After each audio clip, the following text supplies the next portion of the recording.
ॐ अखण्डमण्डलाकारं व्याप्तं येन चराचरं तत्पदं दर्शितं येन तस्मै श्रीगुरुवे नमः। प्रभु जी का हमने सुंदर भजन गाया। हमें हर समय उनकी शरण में रहना चाहिए, क्योंकि वो हमें ऐसा रास्ता बतला रहे हैं जो कहा जाए तो कहीं नहीं है। वैसे भगवान कृष्ण ने अर्जुन को कहा था, मैं बहुत योग दे रहा हूँ जो लुप्त हो गया था, और मैंने बहुत पहले मनु आदि राजाओं को दिया था, अब तुम्हें दे रहा हूँ। और प्रभु जी भी यही कह रहे हैं कि ये योग लुप्त हो गया था, हम उसका पुनरुद्धार करने आए हैं। ये योग है क्या जो कि इतना महत्व दे दिया जाता है, और जो प्रभु जी हमें दे रहे हैं कि हम ये योग भगवान कृष्ण था, मैंने ये राजा महाराजाओं के लिए ही देता हूँ। तुम पहले मैंने राजाओं को दिया, जनक आदि राजा थे उनको दिया, अब तुम्हें दे रहा हूँ। प्रभु कहते हम ये योग जो लाए हैं, ये संसार में तो गृहस्थी ज़्यादा है ना, सारा संसार गृहस्थ के ऊपर टिका हुआ है। तो प्रभु कहते हैं मैं योग गृहस्थियों के लिए लाया हूँ। योग है ही गृहस्थियों के लिए। हम क्या चाहते हैं? हम गृहस्थी में हैं, हम चाहते क्या हैं? एक तो हम चाहते हैं कि हमारा शरीर सुखी रहे, ये जीवन की जो गाड़ी है ये सरल रीति से चलती रहे। और दूसरे ये भी होता है कि ये सारा जीवन काट कर फिर कहीं तो जाना ही है, वो भी हम अच्छी जगह जाएं, या अर्थात परलोक हमारा सुधरे। तो लोक और परलोक के लिए जो विद्या है उसको योग कहते हैं, और वो योग दे रहे हैं। अब हम जब देखते हैं कि योग, संपूर्ण योग, बड़े बड़े चार्ट लिखे हुए हैं, किताबें हैं, विचार कांड है, शिक्षा कांड है, क्या हम अपने जीवन में सारा नहीं कर सकते? ना ही मैंने कर पाया है, ना ही किसी ने और कर पाया है। क्योंकि ये विद्या जो है, विद्या तो होती है, लेकिन उस विद्या को सब नहीं कर पाते। जैसे वेद हैं, वेद को हम पढ़ते हैं, परंतु चारों वेदों को पढ़ना कोई आसान काम नहीं है, नहीं पढ़ पाते। इस तरह भी विद्या का पार नहीं है। विद्या तो महासागर है, इसके सागर का अंत नहीं है, परंतु फिर भी हमने इससे लाभ उठाना है। तो पिछले सप्ताह मैंने कहा था, देखो महर्षि पतंजलि जहाँ इतना बड़ा विचार कांड या शिक्षा, ये योग दर्शन लिखते हैं, अंत में हम गृहस्थियों के लिए लिखते हैं कि भाई तुम सार रूप में यही करो, 3 चीजें करो: स्वाध्याय और तप और ईश्वर प्रधान। तपस, स्वाध्याय, ईश्वर प्रधानानि क्रिया योगा। बस इतना करो, तुम्हारे लिए यही काफ़ी है।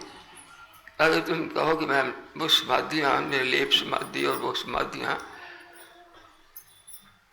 आप लगा सकें, या वो आप विभूतियाँ प्राप्त कर सकेंगे आकाश में उड़ने वगैरह की, तो गृहस्थी नहीं कर सकेगा। परंतु तुम्हारा जीवन इसी सुधर जाएगा अगर तप, स्वाध्याय, ईश्वर प्रधान में लग जाता। ये सरल चीज़ है, स्पष्ट है, समझ आ जाती है। और हठ योग में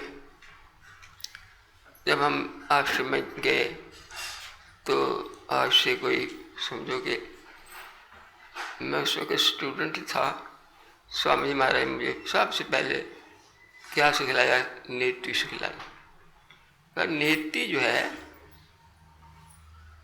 शास्त्र में लिखा है सर्व रोगैर विमुक्ता। जो नेति करता है तो सब रोगों से छूट जाते हैं। सब का मतलब ये होता है अनेकों। अब और योग दर्शन में भी अगर स्वाध्याय को महत्व दिया है तो हठ योग में नेति को पहला स्थान दिया है। क्योंकि हठ योग आप जानते हैं 60 कर्म से शुरू होता है और पहले 60 कर्म में पहला नेति ही आते हैं। जो जी प्रथम होती है वो सबसे महत्व की होती है। अगर हम नीति को अपना लें और शास्त्र के अनुसार सर्व रोग विमुक्ता, सब रोगों से छूट जाए तो बिल्कुल ठीक है। मैं महाराज जी के पास गया तो मुझे नीति तो सिखलाई, आसन आदि तो करते रहते हैं हम लड़के, लेकिन जो चीज़ उन्हें दी वो नीति सिखाई, खुद नीति बना कर दी, हाथ से सिखाई।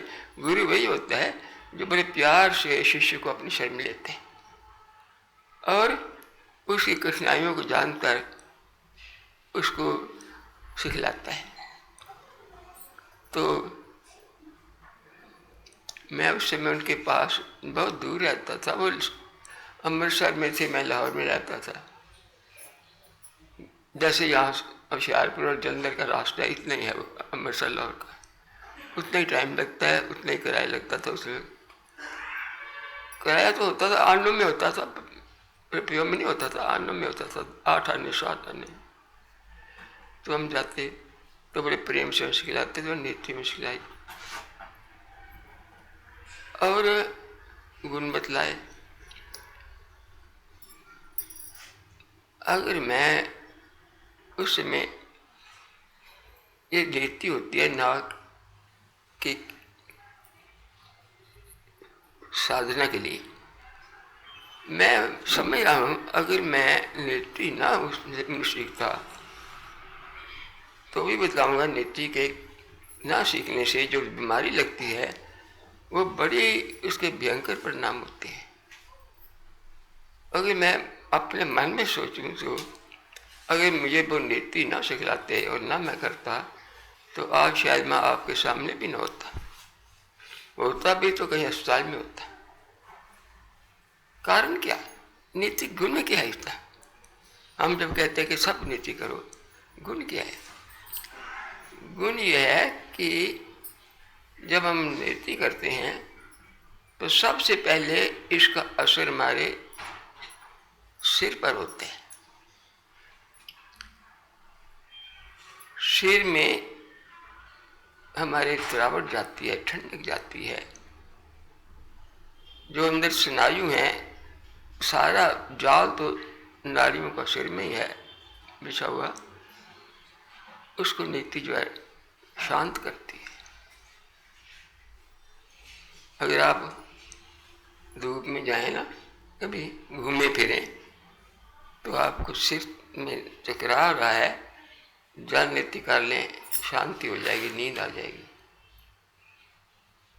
तो ये तो सबसे पहले सिर पर असर करती है।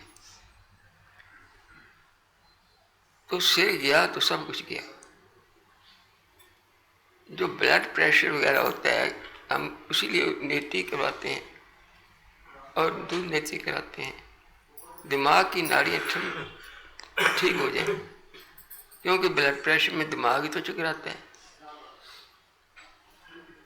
नींद नहीं आती, कुछ होता है, दूध नीति करने से नींद आ जाती है। कभी आपको नींद ना आए तो उसी वक्त उठकर दूध नीति कर लो, जल नीति कर लो, शांति से हो सकता है ना भी आए लेकिन आ जाती है नींद। तो एक तो ये सिर पर असर करती है, दूसरे सिर के साथ संबंध है आँख का, इसलिए इसको नेत्र ज्योति प्रकाशिनी कहते हैं। आँख की रोशनी तेज करती है। अब ये अनुभव की बात है ना। मैं ऐनक के बगैर देख रहा हूँ, ऐनक के बगैर पढ़ रहा हूँ, कभी चिट्ठियाँ पढ़ने के लिए लगाता हूँ, इतनी जरूरत नहीं है। तो नेत्री से ही फायदा हुआ है मुझे, और तो कोई चीज़ नहीं थी। बल्कि कई बार ऐनक जो होती है, नंबर ऊंचा हो रहा है तो नेत्री करने से नीचा भी आ जाते हैं।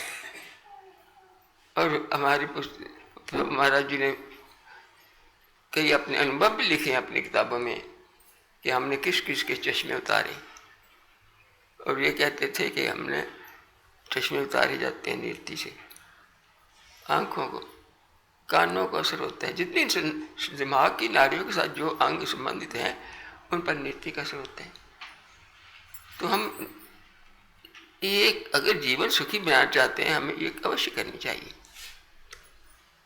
फिर सबसे बड़ा ये भी है कि दुनिया में कोई ऐसा इंसान नहीं जिसको कभी जुकाम न लगा हो। वो अंग्रेजी किताब में जब लिख रहा था तो मैंने जहाँ से एक बड़ी किताब बाहर की छपी हुई, और मैंने उसको नोट भी अपने अंग्रेजी उस योगी के और में, कि वो लिखा थे कि इंग्लैंड में लिखी थी, इंग्लैंड में सबसे ज़्यादा जो खर्च होता है दवाइयों पर वो जुकाम के ऊपर होता है, कोल्ड्स पर। और ठीक है, यहाँ भी तो होता है। कोई ऐसा आदमी नहीं जिसको जुकाम न लगा हो और दवाइयाँ न खाता हो। परंतु योग कहता है कि एक ही क्रिया है जो कि जुकाम का इलाज है, वो नहीं थी। वो क्यों? कि अगर नाक सफा रहेगा तो जुकाम नहीं लगेगा, और लगा हुआ तो सफा भी हो जाता है। ये जुकाम क्या है? जुकाम है बैक्टीरिया से होते हैं। ये कहते हैं सर्दी से या गर्मी से। ये मेडिकल साइंस नहीं मानती सर्दी गर्मी से, वो कहते बैक्टीरिया से होता है, और ये ठीक भी है। उन्हें सिद्ध किया है कि बड़ी जहाँ बहुत ज़्यादा सर्दी होती है वहाँ किसी को जुकाम नहीं लगता, क्योंकि बैक्टीरिया नहीं रह सकते वहाँ। बल्कि जहाँ गर्मी होती है वहाँ लगता है। गर्मी में तो बैक्टीरिया पनपते हैं और सर्दी में मर जाते हैं। तो ये बैक्टीरिया जो होते हैं, या इसको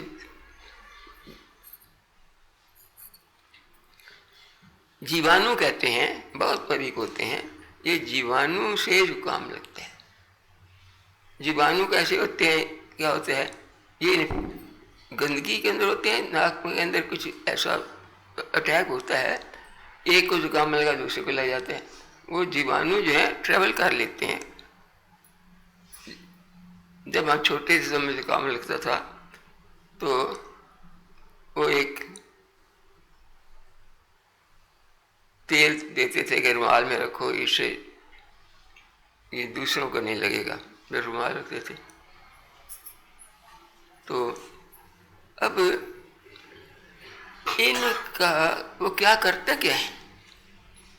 करते ये हैं कि ये आप पढ़े हमारी पुस्तक, और विज्ञान यही कहता है कि सबसे ज़्यादा जो जल्दी जनरेट होते हैं, संख्या बढ़ती है, वो इन्हीं जीवाणुओं की है, बैक्टीरिया की है। एकदम दसों से सैकड़ों से लाखों बन जाते हैं। इसलिए थोड़ा सा रात को पता लगे, इस दिन को पता लगे मुझे नाक भारी है, तो सुबह उठते हैं तो बस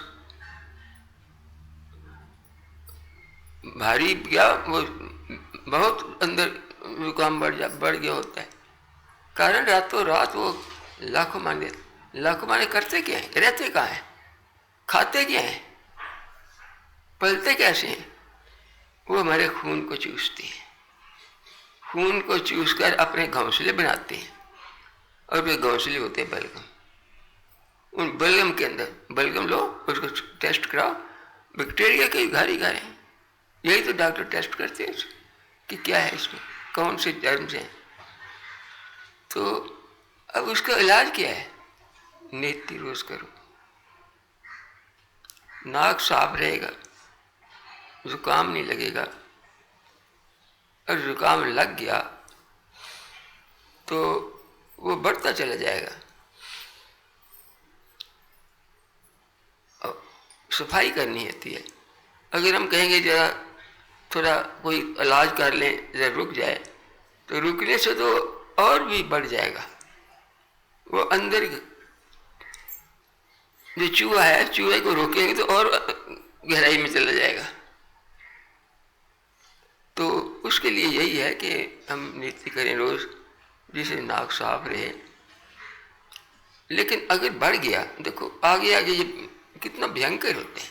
मैंने कहा अगर हम नीति ना करते तो पता नहीं हमें कितनी बीमारी लग जाती। जब जुकाम लगता है तो उसके जो कीटाणु हैं हम गले में पहुंचते हैं, टॉन्सिल बढ़ जाते हैं।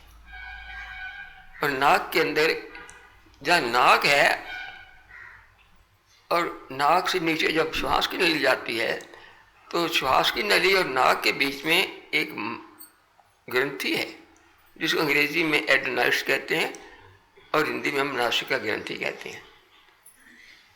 वो सूज जाती है, श्वास नहीं चलता, सांस आना जाना बंद हो जाता है। वो कहते हैं इन्फेक्शन हो गई। डॉक्टर जब ऑपरेशन करते हैं तो उसी को तो काटते हैं अंदर से रास्ता खोलने के लिए। और अगर वो बढ़ जाए तो सांस तो चलेगा ही नहीं, गठा लगा हुआ है आगे, तो मौत बड़ी तो रहते हैं, मुंह से सांस लेते हैं। और देखो कि नीति ना करने से, और जब कोई ऐसा होता है तो हम उसको बार बार नीति कराकर वो जो स्वेलिंग है, सूजक है, दूर करते हैं। लेकिन जब ऑपरेशन करते हैं तो काट देते हैं। हम काटने के बगैर उसको कहते हैं कि वो जो सोजिश है वो कम हो जाए, नीति करा, कई तरह की नीति कराते हैं। तो इसे नीति से ना करने से वो सूज जाएगा। उनकी वो जो इन्फेक्शन है वो आगे नीचे और गले में जाती है, टॉन्सिल्स हो जाते हैं, गला सूख जाता है। अब ये जो ग्रंथियाँ हैं, नाक की ग्रंथि या गले की ग्रंथि, ये हमारे शरीर की वृद्धि में काम आती हैं। ये हार्मोन्स हैं जो हमारे फायदे देते हैं, मगर उस हार्मोन से भी वंचित हो जाते हैं, हमारे शरीर रोगी हो जाता है। और वो जो उनमें से दूषित रस निकलता है वो खून में जाता है। इसलिए जब आयरनस बढ़े हैं या गले बढ़ जाए तो हमारे अंदर बुखार बुखार सा लगता है। वो जो है पॉइजन खून में चला जाता है और ऐसा लगता है मैं फीवर हो गया।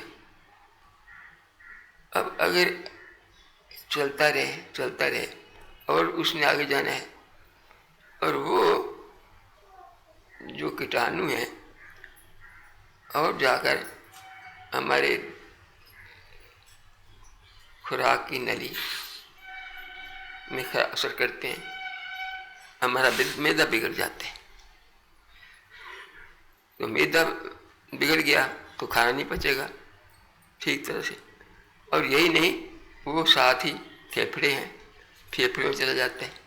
और फेफड़े इफेक्ट हो गया तो बलगम फेफड़े बन गई, तो फेफड़े में पानी हो गया, पानी नहीं होता बलगम होती है। और उसका हार्ट और फेफड़ों का संबंध है, हार्ट के साथ चला जाता है। ये एक नीति ना करने से इतने भयंकर रोग लग जाते हैं। अब बात क्या है, जिसको कहते हैं योग में पहला जो है नीति करो। तो नीति नहीं जो छोड़ करना जो है, अगर मैं अपने जीवन में कहता हूँ अगर नीति ना होती तो मैं इन रोगों से पीड़ित हो सकता था। क्योंकि और मुझे तो जुकाम भर के बचपन में ऐसा था कि हर हफ्ते लगता था, ठीक हुआ फिर लग गया। मगर जब से नीति सीखी तब से मैं सेफ हूँ, सुरक्षित हूँ। तो ये हमें रोज करनी चाहिए नीति। सिर से लेकर पेट तक का एक इलाज है। इसलिए जो लिखा है कि सर्व रोग में मुक्त। और मैं पिछली दफा भी श्लोक बोला था एक कि है क्या, करना क्या है, कुछ नहीं करना। सवेरे उठो, पानी लो, नाक से पी लो, बस ये नीति। विगत घन निशी थे, जब सुबह हो विगत घन निशी थे, प्रातः उत्थाय नित्यम। हर रोज उठो, सुबह उठो। पिबती खलु घ्राणे निरंतरी, जो पानी नाक से पी लेते हैं। पिबती खलु घ्राण रंध्रेन वारी, वारी में तो पानी। क्या होता है बात, देखो फायदा क्या होता है। वही पहली जो सिर भवती मति पूर्णा, उसका दिमाग अच्छा रहता है, तेज रहता है। दूसरा मैं बताया था, आंख से, आखिना तारक तुल्यो, आंख की नजर तेज हो जाती है।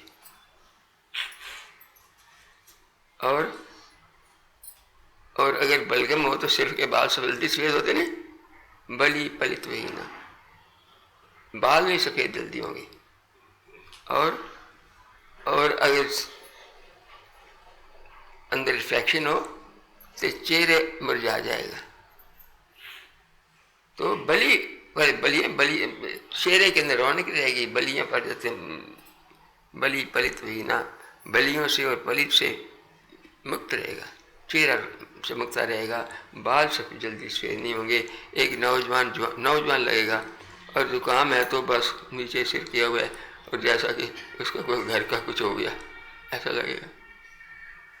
तो ये देखो, और फिर आखिर में लिखा, अब यहाँ तक है, और मैंने आगे तो कई रोग गिने हैं, तो उसके लिए उसमें संक्षेप में लिख दिया, सर्व रोग ही मुक्ता, सब रोगों से मुक्ति मिलती। अब बात क्या है, एक छोटी सी चीज, नाक से पानी पीना, अब इससे मुश्किल क्या है। अब हमारे पास आज कुछ 40-50 बच्चे आए थे, तो मुश्किल नहीं है। एक पहली जमात में पढ़ता है, कोई दूसरी जमात में पढ़ता है, कच्ची में पढ़ते हैं, और सब लोग गिलास पकड़े हुए और गिलास धड़ाधड़ नाक से पी गए। मैंने आपसे पूछा, हाँ नाक से पानी पिया है, बच्चा पीसा। अब वो बच्चे जो हैं वो उन पढ़ाई में भी ठीक रहेंगे, जुकाम भी नहीं लगेगा, और घर वालों के लिए समस्या नहीं रहेगी। गरीब बहुत सारे जो बच्चे आते हैं वो गरीब खानदानों के हैं, गांव के हैं। तो हमें भी करना चाहिए कि मैं कई बार कहता हूँ कि जो हम जहाँ आए तो समझे हम योग आश्रम में जा रहे हैं, तो जैसे मंदिर में जाते हैं तो कपड़े ठीक पहन के जाते हैं ना, साफ सुथरे, कि हम योग आश्रम जा रहे हैं, नेटी करके जरूर जाना है। नहीं तो समझो हमने जाने का क्या फायदा। योग जाते हैं, योग करके नहीं जाते। तो एक तो यही बात बतानी थी कि हमें शरीर के लिए ऋषियों ने जो पहली चीज बताई है 8 योग के अंदर, वो नेत्री है। और नेत्री का देखो श्लोक कितना अच्छा लिखा है कि देखो नाक से पानी पियो, कितना अच्छा श्लोक बनाया ऋषियों ने। ये पानी उठ के पियो और ये जो तुम्हारे पैदा हो गए। और फिर जो क्या सर्व रोग ही मुक्ता, तो सर्व में तो भाई बहुत चीजें आ जाती हैं, अनेकों में कई चीजें आ जाती हैं। अब हम दूसरी तरफ आते हैं कि परमार्थ की तरफ। अगर हम जीवन अपना अच्छा बनाना है, परलोक सुधरना है, तो उसमें क्या करें। उसमें हमें स्वाध्याय करना होगा। ऋषिकृत कोई ग्रंथ ले पढ़ो, उसमें क्या फायदा होगा। अनेकों फायदे हैं, लेकिन 6 फायदे तो मैं आपको गिन के बतला सकता हूँ। पाठ करने से, उसे पाठ कह दें, कुछ कह दें, मगर स्वाध्याय भी शांति से, ये नहीं कि लाइन पढ़ ली। कम से कम आधा घंटा स्वाध्याय करना पड़ेगा, कम से कम, नहीं तो माने का बिखरा हुआ है। 1 घंटा नॉर्मल होना ही चाहिए स्वाध्याय के लिए। ये नहीं कि किताब ली और माथा टेका हो गया स्वाध्याय। कोई बच्चा पास हो सकता है, मेडिकल का स्टडी कर रहा है और तस्वीर देख ली, वहाँ से किताब छोड़ दी, मैं मेडिकल में जा रहा हूँ, मैंने किताब की शक्ल देख ली, शक्ल देखनी होता। ये क्या है? अगर हम स्वाध्याय करें तो पहला काम जो है, हमारी बुद्धि में ज्ञान आएगा। कटोरा तो दे दिया भगवान ने, लेकिन दूध नहीं भरा तो कटोरा क्या फायदा, पानी नहीं पाया। एक पर्स तो ले लिया, लेकिन उसमें है कुछ नहीं, खाली।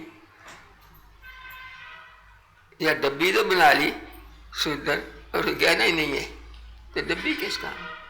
ये दिमाग जो है, इसमें ज्ञान नहीं है, तो ये ऐसा ही एक बाल सा है, जो कुछ भी नहीं है। ज्ञान के लिए बुद्धि दी ना भगवान ने, तो हम स्वाध्याय से ज्ञान होगा। बिना स्वाध्याय के ज्ञान कहाँ से आएगा? दुनिया की बातें तो हम सीख लेते हैं उन्हें, और वो हमारे लिए जो दुनिया की बातें जरूरी हैं, लेकिन दिमाग इसलिए नहीं दिया कि दुनिया में जाकर ही हम इसको भर लें। दिमाग मनुष्य का दिमाग दिया है। मनुष्य का दिमाग जो है वो परमार्थ के लिए अधिकतर लाभदायक है। दूसरी बात स्वाध्याय हमारे करेगा, वो मन के ऊपर असर करेगा। स्वाध्याय से मन शांत होगा।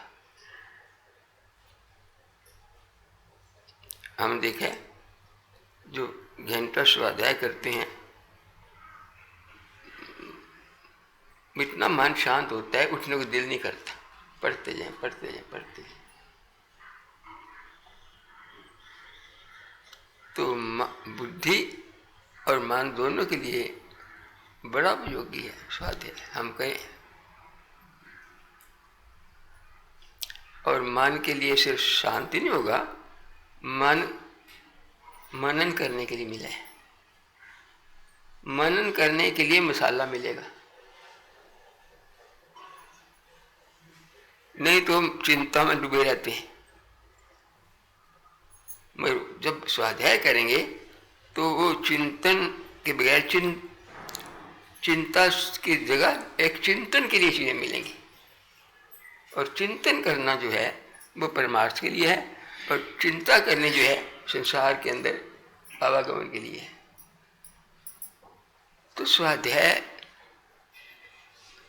का बड़ा गुण है, हम इसको मामूली समझते हैं। सारी दुनिया करती है, लेकिन हम लापरवाही करते हैं। लोग अपने पास बड़ी बड़ी किताबें भी रख लेते हैं।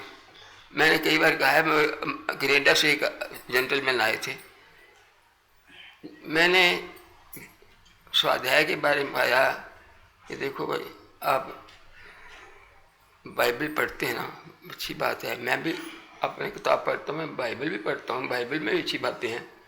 बड़ा खुश हुआ कि देखो हिंदुओं का बाइबल पढ़ते हैं। तो मेरे पास तो छोटी बाइबल है, तो बड़ा खुश हुआ, उसने निकाल दी, देखो मेरी बाइबल। इतनी दूर से आया, हम छोटी किताब नहीं है इतना, वो मेरे पास पड़ी है। वो खुश होकर कहने लगा, आप पढ़ चले, अब मेरी बाइबल भी रख लो। वो देखो इतनी भारी उठा के लाया था, वो हमारी जो दूसरा खंड है रामायण का, इतनी बड़ी है वो, और वो दे दिया। और मैंने देखा उसने निशान बहुत लगाए हुए हैं, पर कहने लगा मैं तो और ले लूँगा। उसने मुझे प्रेजेंट कर दी खुश होकर कि, और मुझे ये लगा कि देखो कितना है, हर वक्त अपनी बाइबल पास रखते, इतना हम छोटी पुस्तक पास रखते हैं। और देखा हमने बाहर के लोग पढ़ते हैं, होटलों में कमरों में बाइबलें पढ़ी हुई हैं, सब उठ कर पढ़े। ये पाठ बड़ा जरूरी चीज़ है। ज्ञान मिलता है, मन को चिंतन का मसाला मिलता है, मन को शांति मिलती है। एक और भी बात है, तीसरी, आप देखें, जब आप पढ़ते हैं ना, जब संसार की बातें सोचते हैं तो आपका प्राण नीचे जाते हैं, जब स्वाध्याय करते हैं आपका प्राण ऊपर उठते हैं, प्राण उत्थान होते हैं। हम योग तो यही है, प्राण ऊपर चढ़े। स्वाध्याय में आपके प्राण, आज हमारे भाई बैठे हैं एक, और उन्होंने कहा बात क्या होती है मुझे, कि मैं बस ठीक है जो होती है तो ठीक है, आप उनसे बेशक मिल लेना। कहते मैं रामायण पढ़ रहा था तो मेरा पता नहीं क्या हो गया,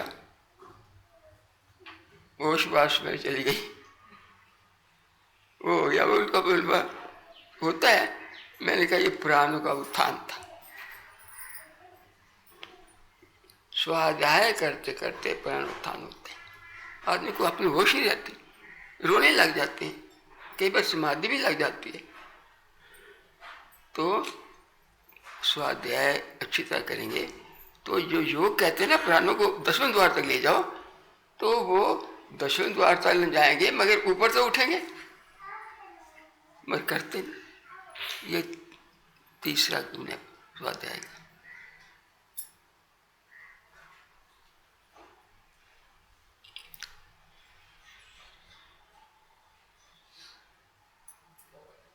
और स्वाध्याय से होता है कि जब मैं स्वाध्याय करती हूँ, हम चाहते हैं प्रभु जी के दर्शन हो, तो योग दर्शन में लिखा है स्वाध्यायात इष्ट देवता संप्रयोग। जब आप अच्छी तरह स्वाध्याय करते हैं तो ऐसा लगता है प्रभु जी आपके हृदय में आ गए या प्रभु जी आपके सामने है, दर्शन होने लगते हैं। और क्या चाहते हैं हम, यही तो चाहते हैं प्रभु जी दर्शन दें। तो दर्शन करने की कोशिश करते हैं, आँख ध्यान दूसरे रहता है। स्वाध्याय करते करते जैसे लगता है प्रभु जी से बातें कर रहे हैं, और कई बार बातें करने भी लग जाते हैं भक्तों के साथ। वो एक लड़की की चिट्ठी आई, भी एक फोन आया, ये तो पता नहीं क्या, मैं भोग लगाती हूँ, चाय देती हूँ, प्रभु चाय पी लेते हैं, रोटी देते हैं रोटी खा लेते हैं। मैंने कहा तुम तो धन्य भक्त की तरह बन गई। मैंने कोई बात नहीं, करती रहो। ये है गुरु। प्रभु जो है तस्वीर नहीं है, वो साकार हो जाते हैं। अगर धन्य भगत की रोटी खा लेते थे तो हमारे आश्रम में धन्य भगत से कम भगत नहीं है, बहुत है ऐसे जो उनको धन्य भगत कह सकते, बहुत है, उनकी भी रोटी खाते। माता जी की बात बताए तो माता जी तो साफ बातें करते थे, ये करो वो करो, ये करो वो करो। वो आप सुनाया होगा, शिव में कपड़े धो रही से बदल सामने आ गए, ऊपर बारिश पड़ रही है और वो कपड़े धो रहे हैं और प्रभु बातें कर रहे हैं। तो इसका मतलब है इष्ट देवता संप्रज्ञाता, इष्ट देवता आ जाती है।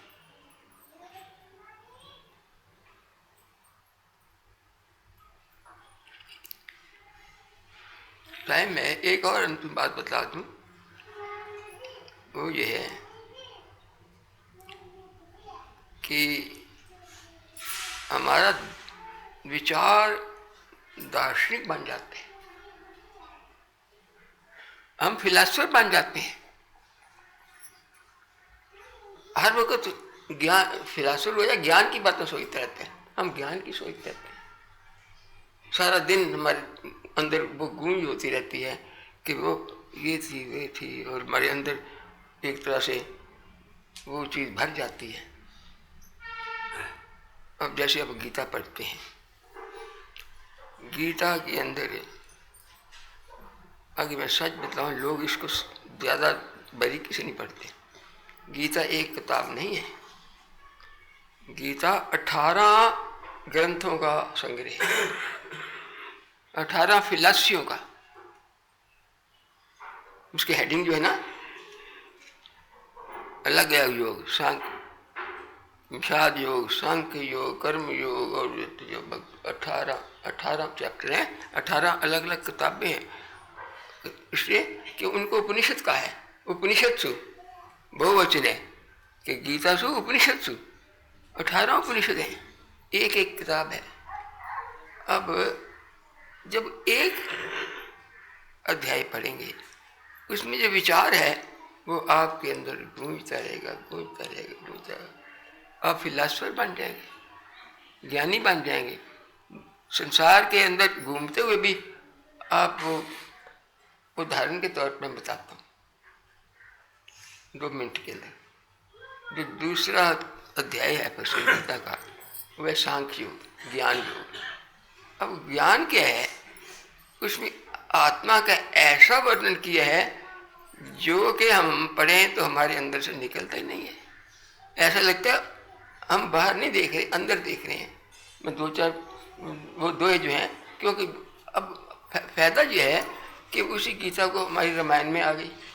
वो महाभारत का हिस्सा है, वो रामायण का हिस्सा आ गया, वो संस्कृत में आ गई, हिंदी में आ गई।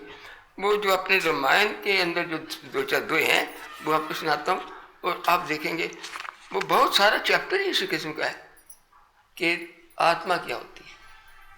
और जब आत्मा आत्मा आत्मा पढ़ते रहेंगे, 10 बार एक बात को कहेंगे तो वो हमारे अंदर भी करती है। कहते हैं 10 बार झूठ बोलो वो भी सच हो जाते हैं, और 10 बार आत्मा आत्मा पढ़ेंगे तो वो आत्मा हमारे अंदर बस जाएगी। फिर दुनिया नहीं नजर आएगी, शरीर नहीं नजर आएगा, फिर शरीर भी आत्मा में बदल जाएगा। और देखो आप 2-4 मैं आपको सुनाता हूँ 2 वो मगर सारा चैप्टर पढ़े, इसमें यही कुछ है। तो एक फिलॉसफी, एक चैप्टर के अंदर फिलॉसफी है। वो क्या है कि शरीर के अंदर एक ज्योति है, और उस ज्योति का हम असल में है, शरीर हम असल में नहीं है, हम वो ज्योति हैं। ये अगर बात जाए कि हम शरीर नहीं है, शरीर तो हमें टेम्पररी मिला है, ये चला जाएगा, हम तो नहीं रहेंगे ना। पहले भी थे, आगे भी होंगे, अब भी हैं। वो देखो ऐसे ही लोग हैं जो मैं देखो वो हमारी आत्मा को संबोधित करता हुआ गीता कहती है कि अब संस्कृत में समझ नहीं, हिंदी में समझ लेंगे ना। अब इन 2 को मैंने अपनी उस जो हिंदी की जो पढ़ते हैं ना गीता, उसमें से हम कोट किए हैं। आत्मा जन्म न लेते है, मरती भी न सोई। आई पता नहीं कहाँ से आ गई, जन्मी नहीं, घुस गई, और मरेगी भी नहीं, चली भी जाएगी, आती है जाती है। आत्मा जन्म लेते हैं, मरती भी न सोई। तो फिर देखो उसको, कौन देखेगा? उस आत्मा को निरखते आत्मज्ञानी जो आत्मा समझता है वो देखते रहते हैं, देखते रहो। एक वो चीज है ना, आती भी है, जाती भी है, जन्म लेती है, मरती भी नहीं है। हम देखें तो सही वो कौन है। अब सारा दिन अगर ऐसे रहेगा तो कहोगे तो पागल हो। पर पागल नहीं है, जो दार्शनिक होते हैं पागल ही होती है, सोचते रहते हैं। मैंने कई बार बताया, प्रोफेसर थे जम्मू के, वो मुँह से नीचे आने लगे। स्टूडेंट ने कहा प्रोफेसर आप देखा नहीं मुँह से। मैं बात यह है कि मैं फिलासफी का प्रोफेसर हूँ, मेरा हर वक्त अंदर मुखी रहती है। और उसने संस्कृत श्लोक बोल दिया, संस्कृत बोला था, ऊर्ध दृष्टा अतार्किका। जो ऊपर देखता फिलासफर ही नहीं है, फिलासफर नीचे देखता रहेगा, अंदर देखता रहेगा। ऊर्ध दृष्टा, जो ऊर्ध दृष्टा मैंने ऊपर देखने वाला, अतार्किका, वो फिलासफर नहीं है। इधर देखा, इधर दुकान के नंबर है, वो कौन आ रहा है, ये कोई इंसान है? इंसान नहीं है जो अंदर देखता रहता है। और देखो हम जब ऐसी बातें पढ़ेंगे, स्वाध्याय करेंगे, तो आप फिलासफर बन जाएंगे उस प्रोफेसर की तरह। पर ऊँट ही नीचे नहीं आएंगे, ऊँट है ही नहीं, आप किसके नीचे आए, हम मोटर के नीचे क्या रखेंगे। एक तो उसमें सारे 2 उसी के हैं, पर 2 चूँकि संस्कृत समझ नहीं आती, उसका अर्थ भी जो है स्पष्ट नहीं होता। ये तो अपनी आपकी भाषा है। देखो वो आत्मा है, शरीर को ऐसे सुई चुभ जाती है, वो सुई चुभ जाती है, आत्मा को नहीं सुई चुभेगी। आत्मा को ना काट सके, आत्मा बिना जलाए, आत्मा को ना काट सके, आत्मा को ना जलाए। आत्मा को जो देखता ज्ञानी वह कहलाए। उसी आत्मा किसी को कुछ नहीं होता। माता जी जरा सुनी, इस लाइन पर लगी थी, वो बीमार थी। शरीर रोगी है, आत्मा थोड़ी रोगी। आत्मा दृष्टि बांध दिया तो यही दे ना कि वो क्या गया, शरीर ने तो खत्म होना है, तो रोगी शरीर है, आत्मा तो रोगी। आत्मा दृष्टि भी होती है ना, तो आदमी व्याकुल भी नहीं होता। मगर वो आत्म दृष्टि तो ही बनेगी जब हम स्वाध्याय करेंगे। ये बातें आगे ना पढ़ी हैं ना सुनी हैं, तो फिर विचार में कैसे आएंगी।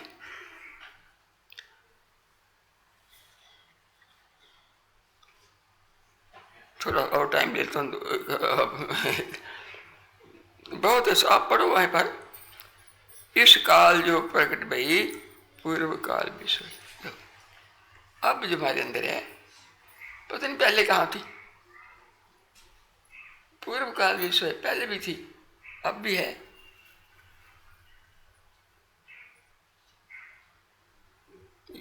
इस चीज को जो बहुत बार जानते हैं कि अब यहाँ है, पहले कहीं थी, फिर कहीं होगी, सोचता है कहाँ जाएगी, कहाँ रहेगी। तो ये तथ्य जो जानता आत्मज्ञानी से, वो ज्ञान। अब ये मैंने कहा, अब अगर हर एक गीता का चैप्टर एक फिलॉसफी है, 18 फिलॉसफी है उसमें, हम भी डिस्कस किया करेंगे समझने पर कि इस चैप्टर में क्या फिलॉसफी में मिलती है। अब ये आत्मा की फिलॉसफी है, दूसरा चैप्टर, उसका नाम ही है ज्ञान योग, कि मन को ज्ञान के अंदर रंग दो। योग मैंने युक्त हो जाना। तो स्वाध्याय करेंगे तभी करेंगे। गीता है, किताब देखने से नहीं बनेगा, किताब को पढ़ने से मिलेगा। अब पढ़ना, घंटा भर पढ़ना, ध्यान से पढ़ना, शाम भूल कर पढ़ना, और मस्त हो जाएंगे, प्राण भी ऊपर उठेंगे और दिमाग में भी कुछ बढ़ेगा, मन भी शांत होगा। और होगा क्या कि परमार्थ का रास्ता पकड़ लेंगे, जलंधर की सड़क पकड़ लेंगे। सड़क पर चलना ना, ये वो जलंधर की सड़क है, ये मुक्ति की सड़क है, ये स्वाध्याय। इसलिए कहा कि योग दर्शन में कि ये स्वाध्याय करो, सारा योग जो है सिद्ध होने लगेगा। क्यों? योग है किस लिए? योग तमाशा नहीं है, योग परमार्थ के लिए, मुक्ति के लिए। जितना इतना बड़ा है तो इतना धन हो, वो अपने सुख के लिए होता है ना, धन के लिए धन नहीं होता। योग के लिए योग नहीं है, योग है परमार्थ के लिए। तो हमें अब आज मैं बोल रहा कि नीति न छोड़ो, स्वाध्याय न छोड़े, और हमारा लोक भी सुधरेगा, पर लोक भी सुधरेगा। बोल सच्चिदानंद महाप्रभु।